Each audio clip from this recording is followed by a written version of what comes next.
நாளையில் இந்த காலை வேளையில் உங்கள் எல்லாரையும் சந்திக்கிறதுல ரொம்ப சந்தோஷம். கண்களை மூடி நம் செய்திக்காக ஆண்டவர் நம்மோடு பேசும்படியாக நம் ஜெபிக்கலாம். அன்புள்ள ஆண்டவரே, இந்த நாளுக்காய் நன்றி செலுத்துகிறோம். இந்த வேலையிலும் ஆண்டவரே, நீர் எங்களோடு இடைப்பட வேண்டுமாய் நாங்கள் ஜெபிக்கிறோம். நீர் என்ன பேச சித்தமாக இருக்கிறீரோ அதன் மூலமாக இங்கே வந்திருக்கிறதை கேட்டுக்கொண்டு கேட்கிற ஒவ்வொருவருடைய இருதயத்தோடும் நீர் பேச வேண்டுமாய் நாங்கள் ஜெபிக்கிறோம். அப்படியே நீ செய்கிறதற்காக உமக்கு நன்றி செலுத்துகிறேன். இயேசுவின் நாமத்தில் பிதாவே, ஆமேன் ஆமேன். நாம் இந்த வாரம் முழுவதும் சிலுவையிலிருந்து நாம் பெற்றுக்கொள்கிற மாற்றங்கள், இல்லைன்னா நம் சிலுவைக்கு அண்டை கிட்டி சேர சேர ஆண்டவர் நம்மை உருமாற்றுவார். ஆமேன்.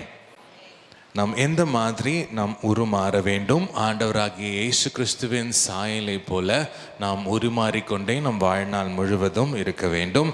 நம் வாழ்கிற நோக்கம் என்னவென்றால், இயேசுவை போல நாம் மாற வேண்டும், இயேசுவை போல நாம் வாழ வேண்டும் என்பதுதான் நம் வாழ்வின் நோக்கம். இன்றைக்கு நாம் பார்க்க போகிற சில காரியங்கள் என்னவென்றால், நாம் கடுமையான வார்த்தைகள், நாம் பேசக்கூடிய கடுமையான வார்த்தைகள் நாம் இயேசு அண்டை வரும் பொழுது, நாம் சிலுவை அண்டை வரும் பொழுது அது கிருபை பொருந்திய வார்த்தைகளாக மாறும். அல்லேலூயா. நாம் பேசுகிற கடுமையான சொற்கள் கோபமான சொற்களாக இருக்கலாம், இல்லை பிரச்சனை வம்பான சொற்களாக இருக்கலாம். அவையெல்லாம் கிருபை பொருந்திய வார்த்தைகளாக மாறும். எப்போ? நம் இயேசு அண்டை, நம் சிலுவை அண்டை கிட்டி சேரும் பொழுது. நாம் நேற்று வாசித்த அதே பகுதியை தான் இந்த வாரம் முழுவதும் வாசித்து நாம் பார்க்க போகிறோம். எபேசியர் 4ஆம் அதிகாரம் 22 24 வரை வாசிக்கலாம். எபேசியர். அந்தபடி முந்தின நடக்கைக்குரிய மோசம் போக்கும் இச்சைகளாலே கெட்டு போகிற பழைய மனுஷனை நீங்கள் களைத்து போட்டு உங்கள் உள்ளத்திலே புதிதான ஆவி உள்ளவர்களாகி மெய்யான நீதியிலும் பரிசுத்தத்திலும் தேவனுடைய சாயலாக சிருஷ்டிக்கப்பட்ட புதிய மனுஷனை தரித்துக் கொள்ளுங்கள். புதிய மனுஷனை தரித்து கொள்ளுங்கள். நம்ம எல்லாருமே ரட்சிக்கப்பட்டவங்க தான். நம்ம எல்லாரையுமே ஆண்டவர் தூக்கி எடுத்து நம்ம பழைய மனிதன் இல்லை, புதிய மனிதனாக தான் இங்கே உட்காந்து கொண்டு இருக்கிறோம். நாம் புதிய மனிதனாக இருக்கிற நாம், நமக்குள்ள பழைய மனிதனின் சில சுபாவங்கள் சில நேரங்களில் எட்டி பார்க்கிறதாக காணப்படுகிறது. ஆனால் ஆண்டவர் என்ன சொல்லுகிறார்? பழைய மனிதனின் காரியங்களை என்ன பண்ணணும்? கலைத்து போடணும். அதுக்கப்புறம் புதிதான ஆவியுள்ளவர்களாகி புதிய மனுஷனை தரித்து கொள்ள வேண்டும். நான் ஆண்டவர் இப்படி சொல்ல, என்னை நோக்கி கூப்பிடுங்க, நான் கலைத்து போடுறேன், நான் உங்களுக்கு தரித்து கொள்றதுக்கு இது பண்ணுறேன், தரித்து கொள்ள செய்வேன் அப்படின்னு சொல்ல, நீங்கள் உணர்வடைந்து இந்த காரியத்தை நான் விட்டுவிட விரும்புகிறேன் என்று ஆண்டவர்கிட்ட ஒப்பு கொடுத்து நீங்கள் எடுத்து போடும்போது ஆண்டவர் உதவி செய்வார். புரியுதுங்களா? புதிய மனுஷனை தரித்து கொள்ளுங்கள் என்றால் ஆண்டவராகிய இயேசுவின் சுபாவங்களை நாம் தரித்து கொள்கிறது. இன்றைக்கு கடுமையான வார்த்தைகளை பற்றி நாம் பார்க்க போகிறோம். வார்த்தைகள், இந்த உலகத்தில் நிறைய ஆயுதங்கள் இருக்கு. அமெரிக்கா கையில் பார்த்தீங்கன்னா இந்த உலகத்தில் யாரு கையிலையும் இல்லாத பயங்கரமான குண்டுகள் இருக்குது. அங்கே மேலேருந்து போட்டாங்கன்னா நிலத்துக்கு அடியில் எத்தனையோ கிலோமீட்டர் வரைக்கும் உள்ளே போய் வெடிக்கக்கூடிய குண்டுகள்லாம் இருக்குது. சில பேர் கையில் துப்பாக்கி இருக்குது, சில பேர் கையில் விதவிதமான ஆவிகள் இருக்குது. ஆனால் மனிதர்கள் எல்லார் கையிலையுமே ஒரு ஆயுதம் இருக்குது. அது என்னென்னா நம்மளுடைய வாய், நம்மளுடைய நாவு, நாம் பேசக்கூடிய வார்த்தைகள். நம்ம பேசக்கூடிய வார்த்தைகள் நிஜமாவே கூர்மையான வார்த்தைகள். அந்த வார்த்தைக்கு வல்லமை இருக்கிறது. நம்ம சில வசனங்களை நம்ம பார்க்க போகிறோம். வார்த்தை எவ்வளவு வல்லமையானது என்பதை பார்க்கலாம். நீதிமொழிகள் 18:25 நாம் 21 நாம் பார்க்கலாம். நீதிமொழிகள் 18:21. மரணமும் ஜீவனும் நாவின் அதிகாரத்தில் இருக்கும், அதில் பிரியப்படுகிறவர்கள் அதன் கனியை புசிப்பார்கள். மரணமும் ஜீவனும் நாவின் அதிகாரத்தில் இருக்கும். இது உங்களுக்கும் பொருந்தும், உங்களை சுற்றி இருக்கவங்களுக்கும் பொருந்தும். இப்போது நீங்களே உங்களுக்கு மரணத்தை, அதாவது கெட்ட காரியத்தை வர வைத்து கொள்ளவும் முடியும். எப்படின்னா உங்கள் வார்த்தைகளினால. உங்களுக்கே நீங்கள் நல்ல காரியத்தையும் வர வைத்து கொள்ள முடியும் உங்கள் வார்த்தையினால. உங்கள் சுற்றி இருக்கவங்களுக்கும் அதுதான். உங்கள் சுற்றி இருக்கவங்களுக்கும் நீங்கள் சாபத்தையும் விடலாம், ஆசீர்வாதத்தையும் விடலாம். நல்ல வார்த்தையும் சொல்லலாம், கெட்ட வார்த்தையும் இல்லை நெகட்டிவான மாறான வார்த்தைகளையும் நீங்கள் சொல்லலாம். உங்களால் சுகப்படுத்தவும் முடியும், உங்களால் காயப்படுத்தவும் முடியும், உங்களால் கட்டவும் முடியும். உங்கள் குடும்பத்தில் இருக்கிறவங்கள, உங்களை சுற்றி இருக்கவங்கள உங்கள் வார்த்தைகளினால் கட்டவும் முடியும், அதே நேரத்தில் அவங்கள இடித்து போடவும் முடியும். சில இருதயங்களை ஆற்ற முடியும், இருதயங்களை உடைக்கவும் உங்கள் வார்த்தைகளினால் முடியும். குடும்பத்தை கட்ட முடியும், ஊழியத்தை கட்ட முடியும். ஊழியத்தை இடிக்க, குடும்பத்தையும் இடிக்க உங்கள் வார்த்தைகள் போதுமானதாக இருக்கிறது. வார்த்தை மிக மிக முக்கியம். மத்தேயு 12:36 வாசிக்கலாம். எவ்வளோ முக்கியம் பாருங்க. நம்ம வாயிலிருந்து புறப்படுகிற வார்த்தைகள். மனுஷர் பேசும் வீணான வார்த்தைகள் யாவையும் குறித்து நியாய தீர்ப்பு நாளிலே கணக்கு ஒப்புவிக்க வேண்டும் என்று உங்களுக்கு சொல்லுகிறேன். நியாய தீர்ப்பு நாளிலே கணக்கு ஒப்புவிக்க வேண்டும். யாரு கணக்கு ஒப்புவிக்கணுங்க? நம்ம எல்லாருமே நம்ம வாயிலிருந்து பேசுகிற ஒவ்வொரு வார்த்தைக்கும் அப்படித்தானே போட்டிருக்கு. வீணான வார்த்தைகள் யாவையும் குறித்து நியாய தீர்ப்பு நாளிலே கணக்கு ஒப்புவிக்க வேண்டும் என்று உங்களுக்கு சொல்லுகிறேன். இது யார் சொல்றா? ஆண்டவராகிய இயேசு இந்த உலகத்தில் வாழ்ந்த காலத்தில் சொல்றாரோ. நீங்களும் நானும் கண்டிப்பாக நிச்சயமாகவே நம்ம பேசுகிற வீணான வார்த்தைகளுக்கு கணக்கு ஒப்புவித்தே ஆக வேண்டும். சரி, இந்த வீணான வார்த்தை அல்லது கடுமையான வார்த்தைகள்னா என்ன? வீணான வார்த்தைகள் இல்லைனா கடுமையான வார்த்தைகள் என்றால் என்ன? இப்போ நம்ம ஒரு இடத்துல இருக்கோம், நம்ம குடும்பத்தில் இருக்கோம், நம்ம குடும்பத்தினர்கிட்ட இருந்து நம்ம கேட்க விரும்பாத காரியங்கள் எல்லாமே வீணான கடுமையான வார்த்தைகள் தான். இந்த மாதிரி வார்த்தை வந்தால் எனக்கு மனசுக்கு நோவும், மனசு கஷ்டப்படும் அப்படின்னு நம்ம யோசிக்கிற எல்லா வார்த்தைகளுமே வீணான கடுமையான வார்த்தைகள். காயப்படுத்துகிற வார்த்தைகள், சிலரை அசிங்கப்படுத்தும் வார்த்தைகள், உடைக்கிற வார்த்தைகள், கோபப்படுத்துகிற வார்த்தைகள், அன்பு இல்லாத வார்த்தைகள் எல்லாமே வீணான கடுமையான காயப்படுத்தும் வார்த்தைகள் தான். சில வசனங்களே நம்ம வாசிக்கலாம். இங்கே பவுல் அழகாக எழுதியிருக்கிறார் எதெல்லாம் வீணான வார்த்தைகள், எதெல்லாம் தேவையில்லாத வார்த்தைகள்னு. கொலோசியர் 3:8 அப்புறம் எபேசியர் 4:31 வாசிக்கலாம். கொலோசியர் 3:8 வாசிக்கலாம். இப்பொழுதோ கோபமும் மூர்க்கமும் பொறாமையும் உங்கள் வாயில் பிறக்கலாகாத தூஷணமும் வம்பு வார்த்தைகளுமாகிய இவைகளை எல்லாம் விட்டு விடுங்கள். வம்பு வார்த்தைகளான இவைகள் எல்லாம் நம்ம என்ன செய்யணும்? விட்டு விடணும். அப்போதான் நம்ம பழைய மனுஷனை துரத்திட்டு நம்ம புதிய மனுஷனாக மாறுறோம் அப்படின்னு அர்த்தம். இன்னும் அடுத்தது எபேசியர் 4:31 வாசிக்கலாம். சகலவிதமான கசப்பும் கோபமும் மூர்க்கமும் கூக்குரலும் தூஷணமும் மற்ற எந்த துர்க்குணமும் உங்களை விட்டு நீங்க கடவது. சகலவிதமான கசப்பும் கோபமும் மூர்க்கமும் கூக்குரலும் தூஷணமும் மற்ற எந்த துர்க்குணமும் உங்களை விட்டு நீங்க கடவுது. இதில் என்னென்னலாம் அடங்கும்னா, நம்ம சில நேரங்களில் நம்ம கிண்டல் பண்ணுவோம், நம்ம விளையாட்டாக கிண்டல் பண்ணுவோம், நக்கல் பண்ணுவோம், கேலி பண்ணுவோம், வம்பு இழுப்போம், குறை சொல்லுவோம். இந்த நிறைய நம்ம மத்தியில் பெண்கள்லாம் இருக்காங்க. பெண்களுக்கு மற்ற வீட்டில் நடக்கிற காரியங்களை கேட்கறது ரொம்ப பிடிக்கும். அப்படி தானே? பக்கத்தில் வீட்டில் என்ன நடக்குது அப்படின்றது கேட்குறது ரொம்ப, அது கிசுப்பு. அந்த இவர் எப்படிப்பட்டவர் தெரியுமா, இவங்க என்ன தெரியுமா அப்படின்னு கேட்குறதுல ரொம்ப ஆர்வம். அவங்க வீட்டில் நடக்கிற காரியத்தை விட பக்கத்து வீட்டில் நடக்கிற காரியங்கள் ரொம்ப ரொம்ப பிடிக்கும். ஸோ இந்த பேச்சு எல்லாமே தேவையில்லாத வார்த்தைகள். இது எல்லாத்துக்குமே நம்ம என்ன பண்ணணும்? கணக்கு ஒப்புவிக்கணும். அப்போ யோசிச்சு பாருங்களேன். ஆண்டவர் கேட்குறாரு, அன்னைக்கு நீ இந்த பக்கத்து வீட்டை பற்றி பேசினியே, அதுக்கு என்ன சொல்கிற அப்படின்னு கேட்டால் நம்ம என்ன ஆண்டவருக்கு பதில் சொல்லுவோம்?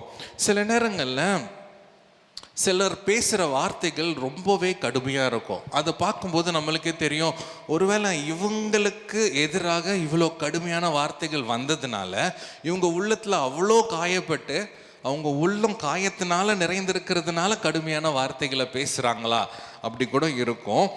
லூக்கா 6:45 என்ன சொல்லுதுன்னா, உள்ளத்தின் நிறைவு தான் வெளியே வரும். உங்கள் உள்ளத்தில் என்ன இருக்கும்? உங்கள் உள்ளத்தில் காயங்கள், கஷ்டங்கள், கசப்புகள், வெறுப்புகள் இதெல்லாம் இருந்துச்சுன்னா, நக்கல் கிண்டல்லாம் உங்கள் உள்ளத்தில் இருந்துச்சுன்னா ஆட்டோமேட்டிக்காக வாயில் வந்து இது வெளியே வரும். சில நேரங்களில் மனுஷர்களை பார்க்கவே அந்த மாதிரி கடுமையான வார்த்தைகளை பேசுகிறவங்களை பார்க்கும்போது நம்மளுக்கே தெரியும், அவங்க வாழ்க்கை அவ்வளோ காயத்தினால நிரம்பி இருக்கு போல இருக்குது, அதனால தான் இவங்க இவ்வளோ கடுமையான வார்த்தைகளை பேசுகிறாங்கன்னு. ஒருவேளை உங்கள் வாழ்க்கையிலையும் இந்த மாதிரி கசப்புகள், கடுமையான வார்த்தைகளை நீங்கள் எதிர்கொண்டதுனால, உங்கள் உள்ளம் ரொம்ப கசப்புனால நிரம்பி இருக்கிறதுனால நான் கடுமையான வார்த்தைகளை பேசுகிறேன் அப்படின்னு நீங்கள் சொன்னீங்கன்னா, உங்களுக்கு ஒரு வசனம் இருக்குது. சங்கீதம் 62:8. சங்கீதம் 62:8 நாம் வாசிக்கலாம். ஜனங்களே, எக்காலத்திலும் அவரை நம்புங்கள், அவர் சமூகத்தில் உங்கள் இருதயத்தை ஊற்றிவிடுங்கள். தேவன் நமக்கு அடைக்கலமாய் இருக்கிறார். அவர் சமூகத்தில் உங்கள் இருதயத்தை ஊற்றி விடுங்கள். உங்களுக்கு நேராக கசப்பான வார்த்தைகள் வருது அப்படின்னா நீங்கள் கசப்பான வார்த்தைகளை திரும்ப கொடுக்கணும் என்று அவசியமே கிடையாது. எப்படி உங்கள் இருதயத்தை நீங்கள் சுத்தப்படுத்த முடியும் அப்படின்னா, அவருடைய சமூகத்தில், திரும்பி போடுற அந்த வசனத்தை, அவருடைய சமூகத்தில் நீங்கள் என்ன பண்ணணும்? இருதயத்தை ஊற்றி விடுங்கள். அப்பொழுது என்ன பண்ணுவார்? ஆண்டவரே உங்களுக்கு வந்து அடைக்கலமாக மாறிடுவார். திரும்பி நீங்கள் அவர்கிட்ட ஊற்றிட்டீங்கன்னு வச்சுக்கோங்களேன், ஆண்டவரே இந்த கசப்பான வார்த்தை, இந்த கடுமையான வார்த்தை, இந்த பிரச்சனையான வார்த்தை, இந்த கிண்டலான வார்த்தை, இந்த நக்கலான வார்த்தை என்னை நோக்கி வந்துருச்சு ஆண்டவரே, நான் ஒரு சமூகத்தில் நீங்கள் முட்டி போட்டு அவர்கிட்ட சொல்லிட்டீங்க அப்படின்னா அந்த வார்த்தைகள் கொஞ்சம் கொஞ்சமாக குறையிறத நீங்கள் பார்ப்பீங்க. ஏன்னா உங்களுக்கு அவரே அடைக்கலமாக மாறிட்டார். அல்லேலூயா. அவரே உங்களுக்கு ப்ரொடெக்ஷனாக மாறிவிட்டார். நீங்கள் கடுமையான வார்த்தைகளை நீங்கள் திரும்பி பேசணுன்ற அவசியம் இல்லை. நீங்கள் அவர்கிட்ட ஒப்பு கொடுத்து ஜெபிக்கும்போது, முட்டி போட்டு ஜெபிக்கும்போது ஆண்டவர் உங்களுக்கு அடைக்கலமாக மாறுவார். நிச்சயமாகவே அது நடக்கும். ஆமென். விசுவாசிக்கிறீங்களா? இன்றைக்கு நம்ம முக்கியமாக தியானிக்க போகிற விஷயங்கள் என்னன்னா, இயேசு எப்படி இந்த உலகத்தில் வாழும்போது வார்த்தைகளை கையாண்டார். ஆண்டவராகிய இயேசு இந்த உலகத்தில் 2000 ஆண்டுகளுக்கு முன்னாடி வாழ்ந்தாருங்களா? அவர் வாழும்போது நிறைய வார்த்தைகளை பேசினார். அந்த வார்த்தைகள் எல்லாம் நம்ம வேதாகமத்தில், சுவிசேஷங்களில் எழுதியிருக்கு. எப்படி வார்த்தைகளை கையாண்டார், அவர்கிட்ட இருந்து எப்படி நம்ம காரியங்களை கற்றுக்கொள்ள முடியும் நம்ம பார்க்கலாங்களா? 3 விதமாக நம்ம இதை பிரிக்க போகிறோம். சில நேரங்களில் அவர் உத்தரவே கொடுக்கல, அவர் வார்த்தையே பேசலை. அப்படி சில நேரங்களில் நம்மளும் இருக்க வேண்டியது அவசியம். பாருங்க, மௌனமாய் இருக்க வேண்டும். எப்போ நம்ம மௌனமாய் இருக்க வேண்டும் என்பதை பார்க்க போகிறோம். 1. அடுத்தது, ஆமானா ஆமா, இல்லைன்னா இல்லை, உள்ளதை உள்ளபடி பேசினார். 2. 3. கிருபை பொருந்திய வார்த்தைகளை அவர் வாயிலிருந்து புறப்பட்டு வந்தது. அல்லேலூயா. 3 காரியங்களை பார்க்க போகிறோம். நம்பர் 1, வார்த்தைகளை பேசல, அவர் மௌனமாக இருந்தார், ஆண்டவருடைய சித்தத்தை நிறைவேற்றினார். நீங்களும் மௌனமாக இருக்கும்போது சில நேரங்களில் ஆண்டவருடைய சித்தத்தை நிறைவேற்றுகிறவர்களாக நீங்களும் நானும் மாறுவோம். 2. ஆமானா ஆமா, இல்லைனா இல்லை, உள்ளதை உள்ளபடி பேச வேண்டும். 2. அடுத்தது 3. கிருபை பொருந்திய வார்த்தைகள் அப்படின்னா என்ன என்பதையும் நம்ம பார்க்க போகிறோம். முதலாவது, வார்த்தைகளையே அவர் பேசலை. சில நேரங்களில் மௌனமாக அமைதியாக இருந்தார். விசேஷமாக நம்ம சிலுவைக்கு கிட்ட அவர் வரும்போது கேட்ட கேள்விகளுக்கு சிலதுக்கு பதிலை கொடுத்தார், சிலதுக்கு பதிலை அவர் கொடுக்கவில்லை. அப்போது நம்ம அந்த சில வசனங்களை நம்ம பார்க்கலாம். மத்தேயு 27:12-14, ஏசாயா 53:7. மத்தேயு 27:12-14 வாசிக்கலாம். பிரதான ஆசாரியரும் மூப்பரும் அவர் மேல் குற்றம் சாட்டுகையில் அவர் மாறுத்தரம் ஒன்றும் சொல்லவில்லை. அவர் மாறுத்தரம் ஒன்றும் சொல்லவில்லை. அவர் மாறுத்தரம் சொல்றதுக்கு அவர்னால முடியும். கரெக்டுங்களா? அடுத்தது ஏசாயா 53:7. அவர் நெருக்கப்பட்டும் ஒடுக்கப்பட்டும் இருந்தார், ஆனாலும் தம்முடைய வாயை அவர் திறக்கவில்லை. அடிக்கப்படும்படி கொண்டு போகிற ஒரு ஆட்டுக்குட்டியை போலவும், தன்னை மயிர்கற்றலுக்கு முன்பாக சத்தமிடாதிருக்கிற ஆட்டை போலவும் அவர் தம்முடைய வாயை திறவாதிருந்தார். இன்னொரு விதத்தில் சொல்லணும்னா, அவர் முழுமையாக ஆண்டவருடைய சித்தத்திற்கு அவர் தம்மை ஒப்பு கொடுத்ததுனால அவர் வாயை திறவாது இருந்தார். நம்புறீங்களா? அல்லேலூயா. முழுமையாக ஒரு ஆடு எப்படி கூட்டிட்டு போகும்போது எதுவும் பேசாமல் இருக்கோ, அந்த அளவுக்கு அவர் தம்மை தாழ்த்தி முழுவதுமாக ஒப்பு கொடுத்தார் தேவனின் சித்தத்திற்காக. 1 பேதுரு 2:23 நாம் வாசிக்கலாம். 1 பேதுரு 2:23 ரொம்ப அருமையான வசனம். அவர் வையப்படும் போது பதில் வையாமலும் பாடுபடும் போது பயமுறுத்தாமலும் நியாயமாய் தீர்ப்பு செய்கிறவருக்கு தம்மை ஒப்புவித்தார். நல்லா பாருங்க, வையப்படும் போதுன்னா என்ன? அவரை திட்டும் போது பதில் திட்டலை, ஆனால் திட்டிருக்கலாம், பதில் திட்டிருக்கலாம். பாடுபடும் போது பயமுறுத்தாமலும் நியாயமாய் தீர்ப்பு செய்கிறவனுக்கு தம்மை ஒப்பு கொடுத்தார். அதாவது நம்ம பார்த்த மாதிரி ஆண்டவருடைய சித்தம் நிறைவேறுவதற்கு முற்றிலுமாய் ஒப்பு கொடுத்தார். கண்டிப்பாக அவர் திரும்பி திட்டிருக்கலாம். அந்த காலத்தில் சிலுவையில் அடையிறதுக்கு கூட்டிகிட்டு போகிறவங்க சொல்கிற வார்த்தைகளே கேட்க முடியாதான், அவ்வளோ கெட்ட வார்த்தைகள் அவங்க வாழ்க்கையில் வரும். ஏன்னா அவங்க ஆல்ரெடி முன்னமே திருடர்கள் தான், கெட்டவங்க தான், கள்ளர்கள். அவங்களாம் சிலுவையில் அறைய போகிறாங்க. அப்படின்னா அறையிறவனுக்கு எதிர்த்தா என்னென்ன வார்த்தைகள் சொல்லுவாங்கன்னு நீங்கள் யோசித்து பார்க்க முடியும். ஆனால் ஆண்டவர் வாயை திறவாது இருந்தார். பாடுபடும் போது பயமுறுத்தாமலும். இப்படி சொல்லியிருக்கலாம் அவர், நான் யார் தெரியுமா, நாளைக்கு நீ உனக்கு என்ன நடக்க போகுதுன்னு தெரியுமா, நான் சொல்லவா அப்படின்னு அவர் பயம்பூத்தி இருக்கலாம். நாளைக்கு நீ ரத்தம் கக்கி சத்துருவ அவர் சொல்லணும்னா சொல்லியிருந்துருக்கலாம். கரெக்டுங்களா? நான் இப்போ கூப்பிட்டா கூட யார் யார் வருவாங்கன்னு உனக்கு தெரியுமா அப்படின்னு பயம்பூர்த்தி இருக்கலாம். பயங்கரமாக அவர் பேசியிருந்துருக்கலாம். ஆனால் என்ன பண்ணார் அவர்?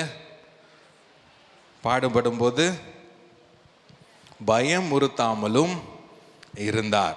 இன்னைக்கு நம்ம பாடுபடும் பொழுது, நமக்கு நேராக வார்த்தைகள் கடுமையாக வரும் பொழுது, நாம் ஆண்டவரின் சித்தத்தை நிறைவேற்ற நாம் அமைதியாக இருக்கிறோமா, இல்லை நம்ம பயம்புத்துறோமா?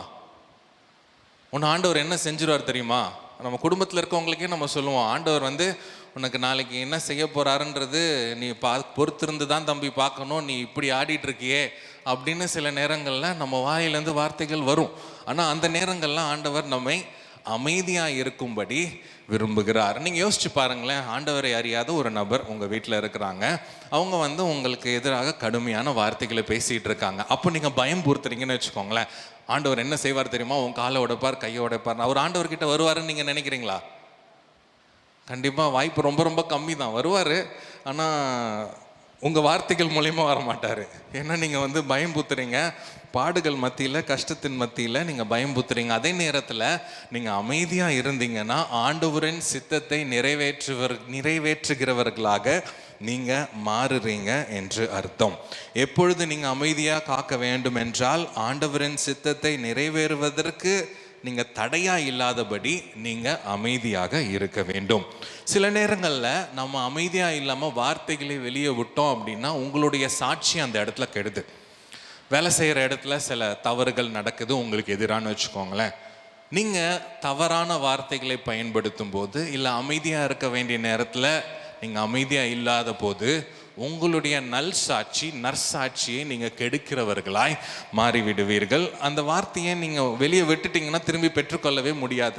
அந்த இடத்துல உங்கள் சாட்சி, இப்போது ஒரு வேளை நீங்கள் இருக்கிற இடத்துல கொலாடி சண்டை நடக்கும்னு வச்சுக்கோங்களேன், இல்லை உங்கள் பக்கத்து வீட்டில் இந்த மாதிரி ஏதாவது ஒரு பிரச்சனை நடக்கும். அப்போ எல்லாருமே சத்தம் போடுவாங்கன்னு வச்சுக்கோங்களேன். அந்த இடத்துல உங்கள் சாட்சி போயிருச்சு அப்படின்னா திரும்பி நீங்கள் பெற்றுக்கொள்வது ரொம்ப ரொம்ப கடினமாக இருக்க வேண்டும். நீங்கள் அமைதியாக இருக்க வேண்டிய இடங்களில் அமைதியாக இருக்கிறது அவசியம். ஆண்டவர் நாமம் மகிமைப்படும் நீங்கள் அமைதியாக இருந்தா அப்படின்னு நீங்கள் நினச்சிங்க அப்படின்னா, ஆண்டவர் உணர்த்தினார் அப்படின்னா நிச்சயமாகவே நீங்கள் அந்த இடத்துல அமைதியாக இருக்கணும். மூன்றாவது, எப்போன்னா நீங்கள் ஒரு மனிதன் ஆண்டவர்கிட்ட வர்றதுக்கு இப்போ நாம் பேசினா அது இடரலாய் மாறும் என்று நீங்கள் நினைத்தீங்கன்னா நிச்சயமாகவே அமைதியாக இருக்க வேண்டும். அல்லேலூயா. சில நேரங்களில் நம்ம பேசினாலும் பேசலைனாலும் ஒரு மாற்றத்தையும் கொடுக்க போகிறதில்ல அந்த இடத்துலன்னு உங்களுக்கே தெரியும். நான் பேசினாலும் பேசலைனாலும் ஒன்றுமே நடக்க போகிறதில்லன்னு தெரியும் அந்த இடத்துல. ஆனால் நம்ம வீண் வம்புக்காக நானும் இருக்கேன்றதுக்காக எதுவுமே பேச வேண்டிய அவசியம் கிடையாது. நீங்கள் உங்களால் ஒன்றும் செய்ய முடியாது அப்படின்ற இடத்துல நீங்கள் அமைதியாக இருந்து ஆண்டவர் செய்வதை பார்ப்பதை ஆண்டவர் விரும்புகிறார். யாத்திராகமம் 14:14 இங்கே வாசிக்க போகிறோம். யாத்திராகமம் 14:14. கர்த்தர் உங்களுக்காக யுத்தம் பண்ணுவார், நீங்கள் சும்மா இருப்பீர்கள் என்றான். இங்கே என்ன நடக்குதுன்னு உங்களுக்கு தெரியுதுங்களா? யாத்திராகமம் 14ஆம் அதிகாரத்தில் இஸ்ரவேல் ஜனங்கள் எகிப்திலிருந்து கானானை நோக்கி போயிட்டு இருக்காங்க. கானானை நோக்கி போய்கிட்டு இருக்க வழியில் ஒரு பெரிய கடல் அவங்களுக்கு முன்னாடி நிற்கிது. என்ன கடல்? செங்கடல் அவங்களுக்கு முன்னாடி நிற்கிது. பின்னாடி எகிப்தியன் பின்னாடி துரத்திக்கிட்டே வரான். பின்னாடி எகிப்தியன் இருக்கான், முன்னாடி செங்கடல் இருக்கா. இங்கே போகிறதுக்கு வழியே இல்லை. ஒருவேளை நீங்கள் போகிறதுக்கு வழியே இல்லைன்ற சூழ்நிலையில் இருந்தீங்கன்னா நீங்கள் செய்ய வேண்டிய ஒரு காரியம், அமைதியாக இருந்து ஆண்டவர் செய்வதை நீங்கள் பார்க்கறதற்கு ஆயத்தப்பட வேண்டும். இங்கே ஆண்டவர் தெளிவாக சொல்கிறாரு பாருங்க, கர்த்தர் உங்களுக்காக யுத்தம் பண்ணுவார், நீங்கள் சும்மா இருப்பீர்கள். ஒருவேளை செங்கடல் போன்ற பிரச்சனை இருக்குது, என்னால் ஒன்றுமே செய்ய முடியாது, பின்னாடியும் பெரிய எகிப்தியனின் பெரிய ஆர்மி பின்னாடி வந்துட்டுருக்கு, அப்படி இராணுவம் பின்னாடி வந்துட்டுருக்குன்னு நீங்கள் சொன்னால், நீங்கள் செய்ய வேண்டியது ஆண்டவராகிய இயேசுவை போல நீங்கள் அமைதியாக இருக்கும்போது ஆண்டவரின் சித்தத்தை நிறைவேற்றுகிறவர்களாக மாறுவீங்க.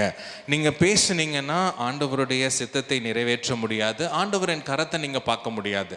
ஏன்னா உங்கள் சுயத்தினால ஏதோ ஒரு முயற்சி எடுத்து ஏதோ ஒன்று செய்யணும்னு பயங்கரமாக போராடுறீங்க, ஆண்டவரின் செயலை பார்க்க முடியாது. நீங்கள் அமைதியாக இருக்கும்போது ஆண்டவரின் செயலை பார்க்க முடியும். ஹல்லேலூயா. விசுவாசிக்கிறீங்களா? ஆமென்.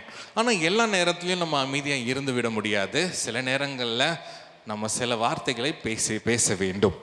ஆம் என்றால் ஆம் அப்படின்னு சொல்லணும், உள்ளதை உள்ளபடி செய்ய வேண்டும் என்று ஆண்டவராகிய இயேசு கிறிஸ்து நமக்கு அறிவுரை சொல்கிறார். மத்தேயு 5ஆம் அதிகாரம் 33 37 வரை நம்ம பார்க்கலாம். மத்தேயு 5:33 37 வரை.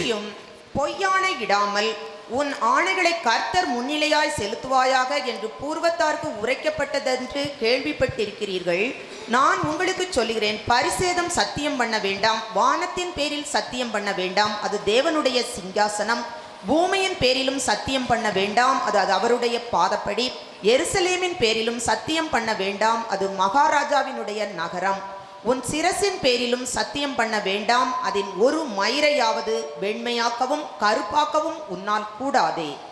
உள்ளதை உள்ளதென்றும் இல்லதை இல்லதென்றும் சொல்லுங்கள், இதற்கு மிஞ்சினது தீமையினால் உண்டாயிருக்கும். ஆமென். உள்ளதை உள்ளதென்றும் இல்லதை இல்லதென்றும் சொல்லுங்கள், இதற்கு மிஞ்சினது தீமையினால் உண்டாயிருக்கும். இங்கே ஆண்டவராக இயேசு தெளிவாக சொல்கிறாரு, நீங்கள் சத்தியம் பண்ண வேண்டான்னு சொல்லலை, ஆனால் சத்தியம் பண்ணுறதுக்கு பதிலாக தேவனுடைய ராஜ்யத்தில் நீங்களும் நானும் உண்மையை பேச வேண்டும் என்று விரும்புகிறார்.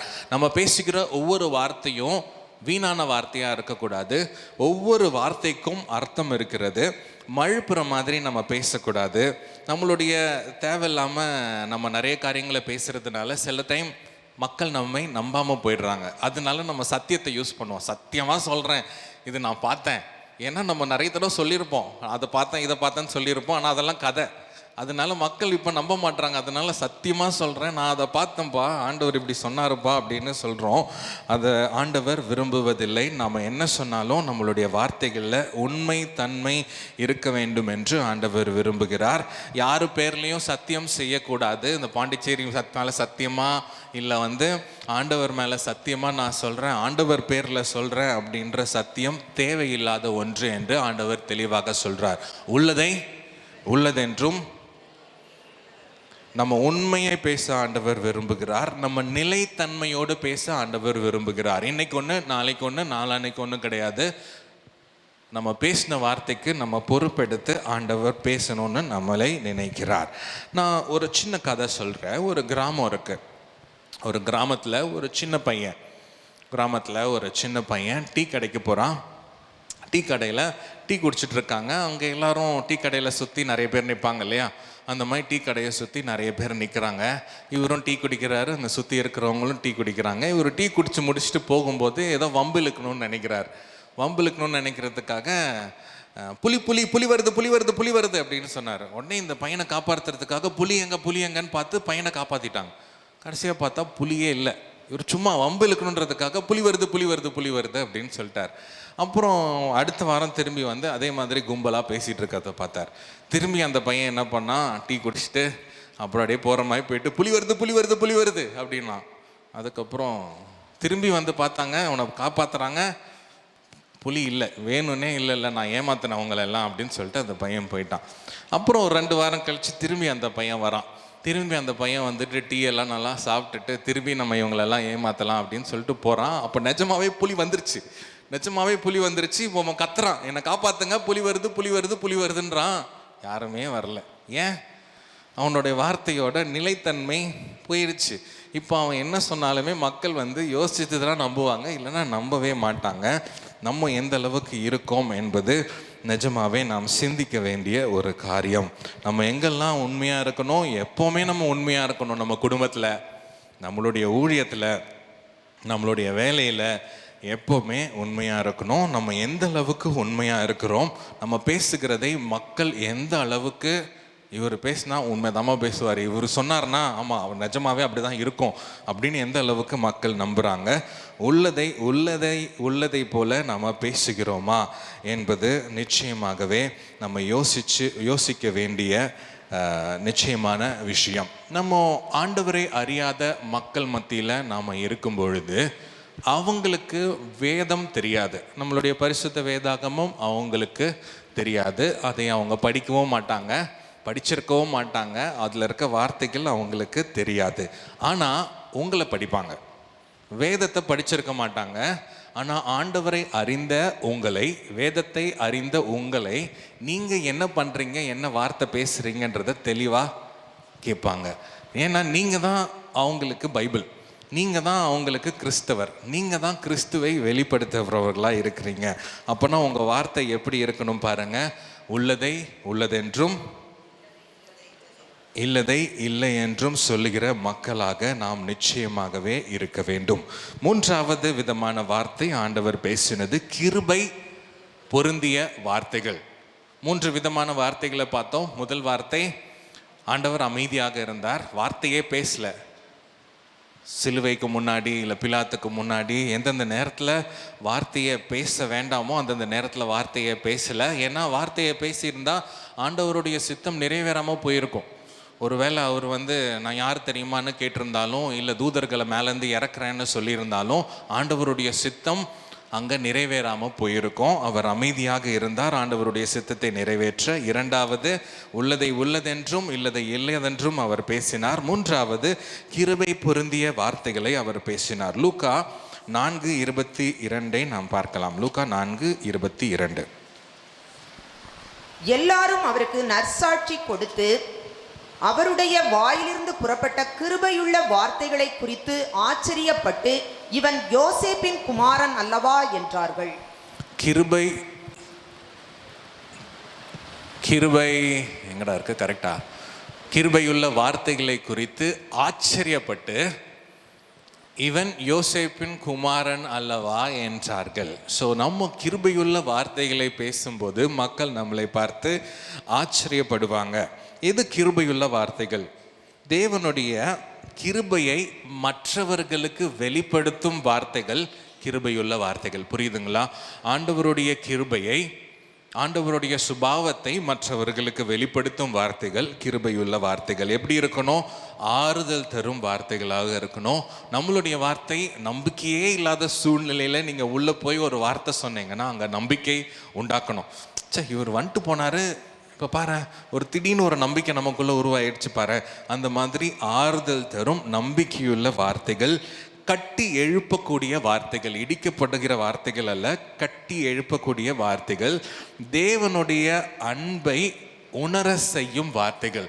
அங்கே நீங்கள் பேசுகிற வார்த்தைகள் தேவன் எவ்வளோ அன்புள்ளவர் என்பதை உணர வைக்கக்கூடிய வார்த்தைகளாக இருந்ததுன்னா நீங்கள் கிருபை பொருந்திய வார்த்தைகளை பேசுகிற மக்களாக இருக்கிறீங்கன்னு அர்த்தம். அல்லேலூயா.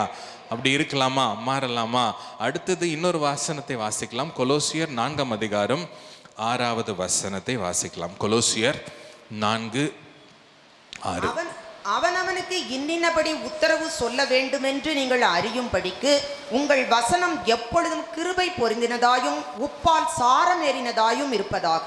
கிருபை பொருந்தினதாயும் உப்பால் சாரம் ஏறினதாயும் இருப்பதாக. அப்படின்னா உப்பால் சாரணம் ஏறினதுமாயும் அப்படின்னா பரிசுத்தமான வார்த்தைகள் உங்கள் வாயிலிருந்து வரணும். எந்த இடத்துலையும் வீணான கெட்ட இல்லை தேவையில்லாத வார்த்தைகளை தாண்டி பரிசுத்தமான வார்த்தைகள், ஞானமான தெளிவான வார்த்தைகள், ஆண்டவரை வெளிப்படுத்தக்கூடிய வார்த்தைகள் வரும் பொழுது உங்கள் வார்த்தைகள் உப்பால் சாரமேற்றப்பட்ட வார்த்தைகளாக இருக்கும், கிருபை பொருந்திய வார்த்தைகளாக இருக்கும். அல்லேலூயா. எபேசியர் 4:29 நாம் வாசிக்கலாம். எபேசியர் 4:29. வார்த்தை ஒன்று உங்கள் வாயிலிருந்து புறப்பட வேண்டாம், பக்தி விருத்திக்கு ஏதுவான நல்ல வார்த்தை உண்டானால் அதையே கேட்கிறவர்களுக்கு பிரயோஜனம் உண்டாகும்படி பேசுங்கள். எப்படிப்பட்ட வார்த்தைகள் நம்ம வாயிலிருந்து உருவாகணும்? பக்தி விருத்திக்கு ஏதுவான நல்ல வார்த்தைகள் உண்டானால் அதையே கேட்கிறவர்களுக்கு பிரயோஜனம் உண்டாகும்படி பேசுங்கள். ஸோ உங்கள் வீட்டை சுற்றி உங்கள் குடும்பத்தில் ஆண்டவரை அறியாத மக்கள் இருக்காங்க அப்படின்னா, நீங்கள் தேவனுடைய அன்பை உணர செய்யும் வார்த்தைகள், பக்தி விருத்திக்கு ஏதுவான நல்ல வார்த்தைகளை பேசும்போது உங்கள் வார்த்தைகளை பார்த்தே ஒரு வித்தியாசம் தெரியுதுல்ல, நம்ம எல்லாரை விட இந்த சகோதரி வித்தியாசமாக பேசுகிறாங்க. அப்போ இந்த சகோதரி வித்தியாசமாக பேசுகிறாங்கன்னா அவங்க எங்கே போயிட்டு வந்திருக்காங்க அப்படின்னு யோசிக்கிற அளவுக்கு கிருபை பொருந்திய உப்பால் சாரமேற்றப்பட்ட வார்த்தைகளை நாம் பேச வேண்டும். 3 விதமான வார்த்தைகளை ஆண்டவராகிய இயேசு பேசினார். ஆண்டவர் மௌனமாக இருக்க வேண்டிய நேரத்தில் மௌனமாக இருந்தார். தேவனுடைய சித்தத்தை நிறைவேற்றினார். உள்ளதை உள்ளதென்று பேச வேண்டும். அடுத்ததாக கிருபை பொருந்திய உப்பால் சாரமேற்றப்பட்ட வார்த்தைகளை நாம் பேச வேண்டும். அடுத்தது தானியேல் புத்தகத்தில் 6ஆம் அதிகாரம் 4ஆம் வசனத்தை நாம் பார்க்கலாம். தானியேல் 6:4 நாம் பார்க்க போகிறோம். அப்பொழுது பிரதானிகளும் தேசாதிபதிகளும் ராஜ்யத்தின் விசாரிப்பிலே தானியேலை குற்றப்படுத்தும்படி முகாந்தரம் தேடினார்கள். ஆனாலும் ஒரு முகாந்தரத்தையும் குற்றத்தையும் கண்டுபிடிக்க அவர்களால் கூடாதிருந்தது. அவன் உண்மையுள்ளவனாய் இருந்தபடியால் அவன் மேல் சுமத்த யாதொரு குற்றமும் குறைவும் காணப்படவில்லை. இங்க தானியேல் எப்படிப்பட்டவனா இருந்தான் பாருங்க. அவன் மேல அவனோட எதிரிகள் கூட குற்றச்சாட்ட முடியல. அவனோட வார்த்தையில், அவனோட நடத்தையில், ஒவ்வொரு நாளும் அவன் செய்கிற காரியத்தில் உண்மை காணப்பட்டது. அவனை எப்படியாவது பிடிச்சி எங்கேயாவது போட்டுறணும், ஜெயிலில் போட்டுறணும்னு பார்க்குறாங்க. ஆனால் சுத்தமாக முடியல. அதுக்கு காரணம் முன்னாடி வசனங்களில் இருக்குது பாருங்கள். நம்ம 2வது வசனம் 3வது வசனத்தையும் வாசிக்கலாம். ராஜாவுக்கு நஷ்டம் வராதபடிக்கு அந்த தேசாதிபதிகள் கணக்கு ஒப்புவிக்கிறதற்காக அவர்களுக்கு மேலாக 3 பிரதானிகளையும் ஏற்படுத்துவது தரியுவுக்கு நலம் என்று கண்டது. இவர்களில் தானியேல் ஒருவனாய் இருந்தான். இப்படி இருக்கையில் தானியேல் பிரதானிகளுக்கும் தேசாதிபதிகளுக்கும் மேற்பட்டவனாய் இருந்தான். தானியேலுக்குள் விசேஷித்த ஆவி இருந்தமையால் அவனை ராஜ்யம் முழுமைக்கும் அதிகாரியாக ஏற்படுத்த ராஜா நினைத்தான். அவனுக்குள்ள யார் இருந்தா? விசேஷித்த ஆவி, பரிசுத்த ஆவியானவர் உள்ள இருந்ததுனால அவனை யாருனாலும் அவனை குற்றப்படுத்த முடியல. அவன் ராஜாக்கு அடுத்த ஸ்தானத்துல அதிகாரி, ஒரு மேலதிகாரி, உயர் அதிகாரியாக ஆண்டவர் வைத்தார். இன்னைக்கு நமக்குள்ள விசேஷித்த அந்த ஆவியானவர் வரும்பொழுது நம்ம எந்த இடத்துல அமைதியா இருக்கணும், எந்த இடத்துல பேசணும், எந்த இடத்துல எப்படி பேசணும் என்பதை ஆண்டவர் நிச்சயமாக நமக்கு தெளிவாக ஆண்டவர் சொல்லுவார். எந்த இடத்துல அமைதியாக இருக்கணும், எந்த இடத்துல உள்ளதை உள்ளபடி சொல்ல வேண்டும், எந்த இடத்துல கிருபை பொருந்திய வார்த்தைகளை சொல்ல வேண்டும் என்று தானியேலுக்குள்ள இருந்த விசேஷித்த ஆவியானவர் நமக்குள்ள இருக்கும் பொழுது நம்மை அழகாக அவர் நடத்துவார். அல்லேலூயா, ஆமென். அடுத்ததாக இங்கே தானியேலுக்குள்ள இருந்த விசேஷித்த ஆவியானவர் இந்த 2 பேருக்குள்ள இல்லை பாருங்க. அனனியா மற்றும் சப்பீராலுக்குள்ள தேவனின் ஆவியானவர் இல்லை, சாத்தான் தான் இருந்தா. அதனால வித்தியாசமான காரியங்கள் இங்கே நடக்குது. அப்போஸ்தலர் 5ஆம் அதிகாரத்தை நம்ம பார்த்தோம் அப்படின்னா, அனனியாவும் சப்பீராவும் வந்து பொய் சொல்றாங்க. பொய் சொல்றதுனால அங்கே அவங்க இறந்தும் போறாங்க. அங்கே ஆனால் தெளிவாக போட்டிருக்கு பாருங்க. அப்போஸ்தலர் 5ஆம் அதிகாரம் எடுத்துக்கொள்ளலாம். அதில் 4ஆம் வசனம் 9வது வசனத்தை வாசிக்கலாம். அதை விற்கும் முன்னே அது உன்னுடையதா இருக்கவில்லையோ, அதை விற்ற பின்பும் அதன் கிரயம் உன் வசத்தில் இருக்கவில்லையோ, நீ உன் இருதயத்திலே இப்படிப்பட்ட எண்ணம் கொண்டதென்ன? நீ மனுஷரிடத்தில் அல்ல தேவனிடத்தில் பொய் சொன்னாய் என்றான். பேதுரு அவளை நோக்கி, கர்த்தருடைய ஆவியை சோதிக்கிறதற்கு நீங்கள் ஒருமனப்பட்டதென்ன? இதோ உன் புருஷனை அடக்கம் பண்ணினவர்களுடைய கால்கள் வாசற்படியிலே வந்திருக்கிறது, உன்னையும் வெளியே கொண்டு போவார்கள் என்றான். பரிசுத்த 3வது வசனத்தை பார்த்தீங்கன்னா, பரிசுத்த ஆவியினிடத்தில் பொய் சொல்லும்படி சாத்தான் உன் இருதயத்தை நிரப்பினது என்ன? அந்த நல்ல ஆவியானவர், அந்த விசேஷித்த ஆவியானவர், தானியேலுக்குள்ள இருந்த ஆவியானவர் நமக்குள்ள இல்லாம வித்தியாசமான இந்த சாத்தானின் ஆவி நமக்குள்ள குடியிருந்ததுன்னா நம்ம பொய் சொல்ல நேரிடும், தீமையான வார்த்தைகளை சொல்ல நேரிடும், நம்ம பிரச்சனைக்குள்ள நம்ம மாட்டிக்கொள்ள நேரிடும். அதனால நமக்கு தேவையானவர் பரிசுத்த ஆவியானவர். நம்மளை நடத்தும் போது உள்ளதை உள்ளதென்று சொல்லுவோம். நல்ல காரியங்கள் நம் வாழ்க்கையிலே நம் வாய் மூலியமாக நடக்கும். நம்ம ஆவியானவர்னால நடத்தப்படும் பொழுது நம் வாழ்க்கையில நம்ம எங்க போய் என்ன பேசினாலும் ஆண்டவர் வெளிப்படுகிறவராக காணப்படுவார். ஹல்லேலூயா. விசுவாசிக்கிறீங்களா?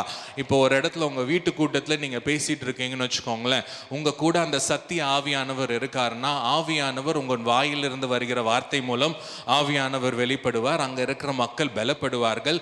உங்கள் வாயின் மூலியமாக தேவனுடைய அன்பின் வார்த்தைகள் வெளிப்படும். அங்க ஒருவேளை காயப்பட்டவங்க கடந்து வந்தாங்கன்னா உங்க வாயின் வார்த்தைகள் மூலியமாக காயங்கள் கட்டப்படும். ஒருவேளை வியாதியில வந்திருந்தாங்கன்னா அங்க அந்த வியாதிகள் சுகமாகும். எப்போ? உங்க வாயில ஆவியானவரின் வார்த்தைகள் இருக்கும் பொழுது, உங்க இருதயத்துல அந்த சத்திய ஆவியானவர், விசேஷித்த ஆவியானவர் இருக்கும் பொழுது. நம்ம 2 காரியத்தை பார்க்க போகிறோம். இங்க அந்த தேவ மனிதர்கள் பேசும்போதே ஆண்டவர் காரியங்களை மாறுதலாய் நடத்திப்பிக்கிறார். அவங்க ஒண்ணுமே பண்ணல, அவங்க வெறும் வார்த்தைகளை தான் பேசுறாங்க. ஆண்டவருடைய வார்த்தைகளை பேசிட்டு இருக்காங்க. பேசும்போதே காரியங்கள் மாறுது. அப்போஸ்தலர் 10ஆம் அதிகாரம் நம்ம எடுத்துக்கொள்ளலாம். அப்போஸ்தலர் 10ஆம் அதிகாரம். இங்க கொர்நெலியோ என்கிற ஒரு தேவ மனிதனை பற்றி இங்க 10ஆம் அதிகாரம் முழுவதுமாய் எழுதியிருக்கு. இங்க 44ஆம் வசனம் நம்ம வாசிக்கலாம். இந்த வார்த்தைகளை பேதுரு பேசிக்கொண்டிருக்கையில், இந்த வார்த்தைகளை பேதுரு என்ன பண்ணி கொண்டிருக்கிறார்? பேசிக்கொண்டு இருக்கையில் வசனத்தை கேட்டவர்கள் யாவர் மேலும் பரிசுத்த ஆவியானவர் இறங்கினார். வசனத்தை கேட்டவர்கள் யாவர் மேலும் பரிசுத்த ஆவியானவர் இறங்கினார். என்ன பண்ணிட்டு இருந்தாரு பேதுரு? பேசிக்கொண்டு தான் இருந்தார். ஏதோ கை வச்சு ஜெபம் பண்ணல, ஆவியானவர் இறங்கும்படியாக ஜெபம் பண்ணல, பாட்டு பாடல. பேசிக்கொண்டு இருக்கும் பொழுதே ஆவியானவர் இறங்கி வந்தார். நீங்களும் நானும் ஆண்டவருடைய வார்த்தைகளினால, ஆவியானவர்னால நிரப்பப்பட்டவர்களாய் நம்ம பேசும்போது, நம்ம பேசிக்கொண்டு இருக்கும் பொழுதே ஆவியானவர் இறங்கி வருவார். ஹல்லேலூயா. விசுவாசிக்கிறீங்களா? அடுத்தது அப்போஸ்தலர் 16ஆம் அதிகாரம் 14ஆம் வசனத்தை நாம் வாசிக்கலாம். அப்போஸ்தலர் 16:14 வாசிக்கலாம். அப்பொழுது தியத்திரா ஊராளும் இரத்தாம்பரம் விற்கிறவளும் தேவனை வணங்குகிறவளும் ஆகிய லீதியாள் என்னும் பேருள்ள ஒரு ஸ்திரீ கேட்டுக்கொண்டிருந்தாள். பவுல் சொல்லியவைகளை கவனிக்கும்படி கர்த்தர் அவள் இருதயத்தை திறந்தருளினார். இங்க யார் இருக்கா? லீதியாள் என்னும் ஒரு ஸ்திரீ அங்க இருந்தாங்க. அங்க பவுல் என்ன பண்ணி கொண்டிருக்கிறார்? பேசிக்கொண்டு இருக்கும் போதே பவுல் சொல்லியவைகளை கவனிக்கும்படி கர்த்தர் அவள் இருதயத்தை திறந்தருளினார். நீங்க உங்களுக்குள்ள விசேஷித்த ஆவியானவர் இருக்கும் பொழுது, பரிசுத்த ஆவியானவர் உங்க இருதயத்துக்குள்ள இருக்கும் பொழுது, நீங்க பேசுகிற வார்த்தைகள் மூலமாக மக்களின் இருதயத்தை ஆண்டவர் திறப்பார். உங்க பக்கத்து வீட்டில் மக்களை, ஆண்டவரை தெரியாதவங்க இருக்கலாம், நீங்க சும்மா தான் பேசிட்டு இருப்பீங்க. ஆனால் உங்க வாயிலிருந்து கிருபை பொருந்திய வார்த்தைகள் வருது, உப்பால் சாரமேற்றப்பட்ட வார்த்தைகள் வரும் பொழுது ஆண்டவர் அவங்க இருதயத்தை திறந்து நீங்க யார் மூலியமா அதை பேசுறீங்கன்னு பார்க்க வைப்பார். ஆண்டவர் தான் இவங்க கூட இருக்காங்க, இவங்க ஆண்டவர் கூட இருந்துட்டு வர்றதுனால தான் இவங்க இப்படி பேசுறாங்க என்று ஆண்டவர் மக்களின் இருதயத்தை திறப்பார். அவங்க உங்க மூலியமா அவங்க ஆண்டவரை தெரிந்து கொள்ளுவாங்க. ஹல்லேலூயா. எப்போ? உங்களுடைய வார்த்தையை ஆவியானவர் ஆளுகை செய்யும் பொழுது, நீங்க பேசும் பொழுது ஆண்டவர் இருதயங்களை திறப்பார். நம்புறீங்களா? விசுவாசிக்கிறீங்களா? ஹல்லேலூயா. நம்ம நம்ம பழைய மனிதனின் சுபாவங்களை குறித்து பார்த்து கொண்டு இருக்கிறோம். நம்ம பழைய மனிதனின் சுபாவம் சில நேரங்களில் நமக்குள்ள வெளியே வந்து பார்க்கும். நம்ம பழைய மனிதனின் சுபாவம் தான் இந்த கெட்ட வார்த்தைகள், வீணான வார்த்தைகளை பேசுவது, கடுமையான வார்த்தைகளை பேசுவது. ஆனால் நம்ம சிலுவைக்கு அண்டை வரும் பொழுது, நம்ம சிலுவையில் இந்த பழைய மனிதனின் சுபாவத்தை அறையும் பொழுது, நாம் களைந்து போடும் பொழுது, பழைய மனிதனின் சுபாவத்தை நாம் களைத்து போடும் பொழுது, ஆண்டவர் நமக்கு புதிய நாவை தருவார், புதிய வார்த்தைகளை தருவார். ஆண்டவரின் புதிய சுபாவம், ஆண்டவரின் சுபாவம் உங்களுக்குள்ள வந்து உங்கள் மூலமாக ஆண்டவர் வெளிப்படுவார். விசுவாசிக்கிறீங்களா? ஆண்டவரின் ஆவியானவர், தானியேலுக்குள்ள இருந்த அந்த ஆவியானவர், சத்திய ஆவியானவர் உங்களுக்குள்ள இருப்பார். நீங்க பேசுகிற வார்த்தைகள் மூலமாக ஆவியானவர் இருதயங்களை திறப்பார். நீங்க கூட்டங்கள்ல பேசிட்டு இருக்கும் போதே ஆவியானவர் இறங்கி வந்து மக்களை நிரப்புவார். விசுவாசிக்கிறீங்களா? எழுந்து நின்று நாம் ஜெபிக்கலாம். நாம் ஜெபித்து ஆண்டவர்கிட்ட நம்மை ஒப்பு கொடுத்து நாம் ஜெபம் பண்ணி ஆண்டவர் இந்த கூட்டத்தை நாம் முடிக்கலாம். கண்களை மூடி நம்ம எழுந்து நிற்கலாம். எழுந்து நின்று கைகளை உயர்த்தி ஆண்டவரை நோக்கி நாம் பார்க்கலாம். அன்புள்ள ஆண்டவரே, உமக்கு நன்றி செலுத்துகிறோமப்பா. இந்த வேளையிலும் நீர் எங்கள் மத்தியில் இருக்கும் பொழுது என்னென்ன பேசினீர் என்பதை தியானிக்க எங்களுக்கு நீர் பாராட்டின கிருபைக்காய் உமக்கு நன்றி செலுத்துகிறோம் ஆண்டவரே. எங்கள் வாயில் வருகிற வார்த்தைகளை நாங்கள் உங்கள் பாதத்தில் ஒப்பு கொடுத்து நாங்கள் ஜெபிக்கிறோம் ஆண்டவரே. எங்கள் வாயில் கடுமையான வார்த்தைகள் வந்திருந்ததுன்னா எங்களை நீர் மன்னிக்க வேண்டுமா நாங்கள் ஜெபிக்கிறோம் அப்பா. இதுவரை தேவையில்லாத வார்த்தைகள், கஷ்டப்படுத்துகிற வார்த்தைகள், நக்கலான வார்த்தைகள், கிண்டலான வார்த்தைகள், கேலி, வம்பு, குறை, கிசுகிசுப்புக்கள்லாம் நாங்கள் பேசியிருந்தா எங்களுக்கு நீங்கள் மன்னிக்க வேண்டுமா நாங்கள் ஜெபிக்கிறோம் அப்பா. மக்களை காயப்படுத்துகிற மாதிரி பேசியிருந்தா, மக்களை அசிங்கப்படுத்துகிற மாதிரி பேசியிருந்தா, மக்களை உடைக்கிற மாதிரி பேசியிருந்தா, கோபமான அன்பில்லாத வார்த்தைகளை நாங்கள் பேசியிருந்தால் உங்கள் பாதத்தில் எங்களை நாங்கள் ஒப்பு கொடுக்குறோம் ஆண்டவரே. நாங்கள் ஆண்டவரே இனிமேல் இந்த வார்த்தைகளை பேசாதபடி எங்களை நீர் ஆளுகை செய்ய வேண்டுமாய் நாங்கள் ஜெபிக்கிறோம் ஆண்டவரே. எங்கள் இருதயத்தை நீர் கழுவ வேண்டுமாய் நாங்கள் ஜெபிக்கிறோம் ஆண்டவரே. எங்கள் இருதயத்தில் உம்முடைய அன்பு நிறைந்து காணப்படணும்ப்பா. உம்முடைய அன்பு எங்கள் இருதயத்தில் நிறைந்து காணப்பட்டுச்சுன்னா உம்முடைய அன்பான வார்த்தைகள் எங்கள் வாயின் மூலியமாக புறப்பட்டு வரும்பா. தேவையில்லாத எந்த வார்த்தையும் எங்கள் வாயில் வராதுப்பா. உம்முடைய அன்பின் வார்த்தைகள், கிருபை பொருந்திய வார்த்தைகள், உப்பால் சாரமேற்றப்பட்ட வார்த்தைகள் எங்கள் இருதயத்தில் இருக்கும்படியாய் நாங்கள் ஒப்பு கொடுத்து ஜெபிக்கிறோம். அப்படியே கேட்கலாமா? ஆண்டவரே, கிருபை பொருந்திய வார்த்தைகளினால, உம்முடைய அன்பின் வார்த்தைகளினால எங்கள் உள்ளத்தை நிரப்புங்கப்பா. நாங்கள் எந்த நேரத்தில் அமைதியாக இருக்கணும்னு நீங்கள் எங்கள் உள்ளத்தில் பேசுங்கப்பா. நீங்கள் எங்களுக்கு சொல்லித்தாங்க ஆண்டவரே. எந்த இடத்துல மௌனமாக இருக்கணும், உம்முடைய சித்தத்தை எந்த இடத்துல நாங்கள் நிறைவேற்றுவதற்காக அமைதியாக இருக்கணும் என்று ஆண்டவரே எங்கள் உள்ளத்தோடு நீங்கள் பேச வேண்டுமா நாங்கள் ஜெபிக்கிறோம்ப்பா. நாங்கள் உள்ளதென்று பேச நாங்கள் ஒப்பு கொடுக்குறோம் ஆண்டவரே. நாங்கள் எதுவும் கதை விடக்கூடாதுப்பா. நாங்கள் மழுப்பக்கூடாது ஆண்டவரே.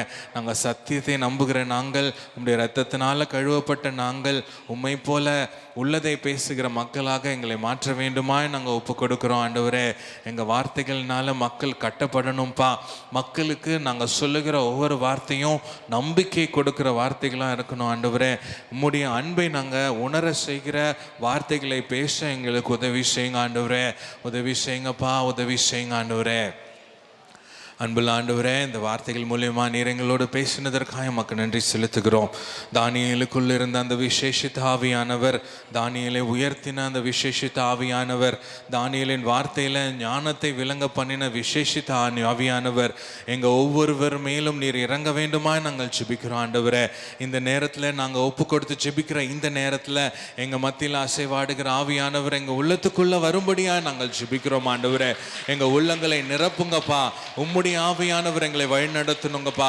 நாங்கள் எங்கே பேசினாலும், நாங்கள் சபையில் பேசினாலும், வீட்டில் பேசினாலும், எங்கள் வேலை ஸ்தலத்தில் பேசினாலும், நாங்கள் பக்கத்து வீட்டில் பேசினாலும் ஆண்டவரே, உம்முடைய ஆவியானவர் எங்களை வழிநடத்த வேண்டுமா நாங்கள் ஜெபிக்கிறோம் அப்பா. நீர் எங்களோட பேசுங்க ஆண்டவரே. ஞானத்தின் வார்த்தைகள் எங்கள் உள்ளத்திலிருந்து வரணும். கிருபை பொருந்திய வார்த்தைகள் எங்கள் உள்ளத்திலேருந்து வரணும். எங்கள் மூலியமாய் மக்கள் ரட்சிக்கப்படணும் ஆண்டவரே. எங்கள் மூலியமாய் மக்கள் உம்முடைய அன்பை அறிந்து கொள்ளணும். எங்கள் மூலியமாய் நாங்கள் உம்மை இயேசு கிறிஸ்துவாகிய உண்மை நாங்கள் வெளிப்படுத்துகிற மக்களாய் நாங்கள் இருக்கும்படியாய் நாங்கள் இன்றைக்கு நாங்கள் ஒப்பு கொடுத்து ஜெபிக்கிறோம். ஆண்டவரே, நீர் எங்கள் மத்தியில் வந்ததற்காய் நன்றி. எங்கள் இருதயங்களை நீர் ஆளுகை செய்ய போகிறீர், அதற்காக உமக்கு நன்றி செலுத்துகிறோம். இயேசுவின் நாமத்தில் ஜெபிக்கிறோம் நல்ல பிதாவே, ஆமேன் ஆமேன். எல்லாரும் சேர்ந்து சொல்லலாம், ஆத்துமாவே கர்த்தரை ஸ்தோத்திரி, முழுமே அவருடைய பரிசுத்த நாமத்தை ஸ்தோத்திரி. ஆமென் ஆமென். நம்முடைய கர்த்தராகிய இயேசு கிறிஸ்துவின் கிருபையும் பிதாவாகிய தேவனுடைய அன்பும் பரிசுத்த ஆவியானவரின் ஐக்கியமும் நாம் அனைவரோடும் இருப்பதாக. ஆமென் ஆமென்.